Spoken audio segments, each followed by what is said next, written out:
Card games are like seasonal cold for me. Sometimes I just want to play with cards for a month. Playing cards with friends is incredible. But you know what is more incredible?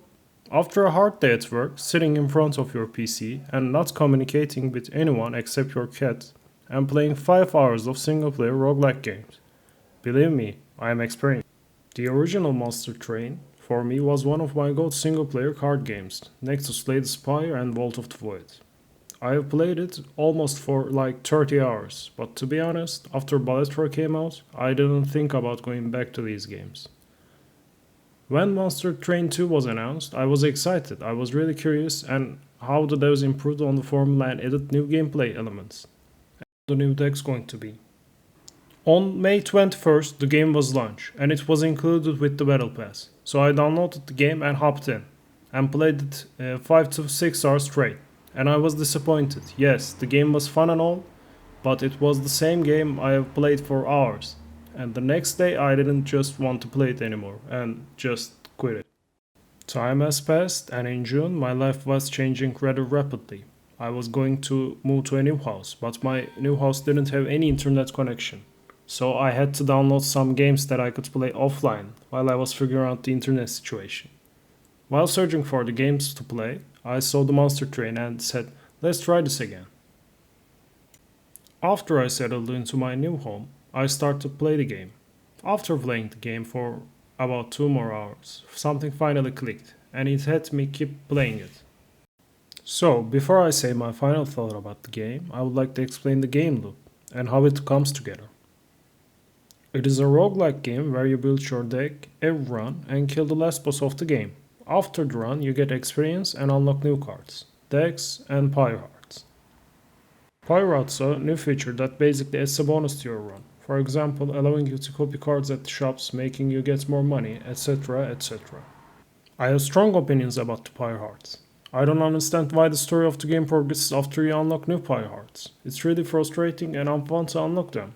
You just have to do 100,000 damage or play some spells. I don't get that.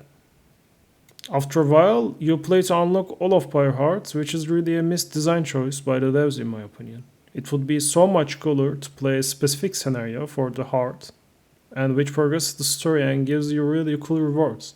It really feels rushed and feature does not belong in the game. Or just don't make this feature important, it's cool mechanic as it is. There are engaging interactions and differences of options for the player to choose from with their decks and builds. While talking about the decks, every deck has 2 heroes and different playstyles. There are a total of 8 decks, 4 of them are unlocked in like 5 hours into the game, but we will get to that later.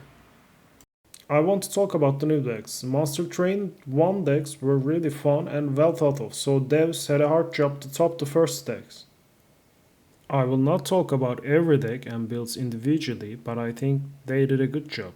Especially the Banish deck with a new Valor mechanic is so fun to play in my opinion. Maybe it is fun because it's extremely broken. Here, we should talk about balancing. I know in card games that you have good decks and bad decks, it is normal. But here in Monster Train 2, this difference of power is really noticeable.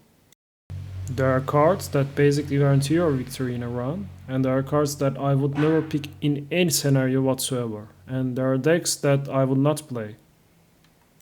Because like any other games, you can play bad classes because they're fun to play, but in card games, if they're bad, they're not fun to play at all. I hope the devs are working on a patch that will balance the game out in the future. Also, there's a new game mode called Dimensional Challenges, which adds certain scenarios with different mutators/features to you and to your enemies. After completing these, you get cool cosmetic rewards. This game mode is, in my opinion, where the game really shines. It's just pure, unfiltered fun. I hope the devs are going to make more gameplay elements like these in their future projects. Okay, now the bad part. I believe that the game in its current state does not deserve to be called a new game. It's basically the same game with different decks and different enemies. The graphics, gameplay mechanics, and even the sound is the same. Oh, did I say different decks, right? Not really. You might ask why that is. Because basically the game gives you the old decks and old characters after like 5 hours of playtime. Which is cool, don't get me wrong. The new combos that you can do with the old cards and the new ones, new options are fun. But the problem is that if the cards are old cards, characters are old characters, and can we really say that this is a new game? Or just like a DLC? I don't understand why the devs chose this route for marketing of the game. They must have their reasons, of course. Paying €25 just for 4 new decks and a few fun mechanics does not feel right for me. To summarize, Monster Train 2 is a great card game with well thought of decks and fun gameplay mechanics. Even though everything seems to be improved from the first title, I still have a hard time calling this its own game. If the game/content was marketed as a DLC, I would easily give it 8 out of 10. But with its current state, I believe that might be too much. But I suggest that you pick it up on sale or play on Game Pass and give it a shot if you're into card games.